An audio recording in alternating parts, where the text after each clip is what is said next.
Inilah rekaman mencekam yang memperlihatkan detik-detik artileri militan Republik Rakyat Donetsk meluncurkan serangan ke posisi pasukan Ukraina. Rekamannya ramai beredar di Telegram pada Senin 6 Februari 2023. Dalam keterangan unggahan disebutkan artileri dari Brigade ke-132 dengan riang menggempur posisi pasukan Ukraina.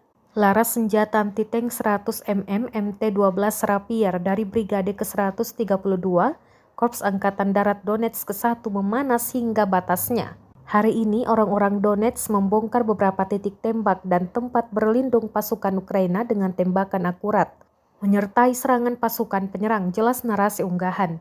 Sebelumnya, tampak drone militan Donetsk mengintai posisi target. Serangan tampak tepat mengenai sasaran. Ledakan dahsyat dan kepulan asap juga terekam jelas drone militan DPR.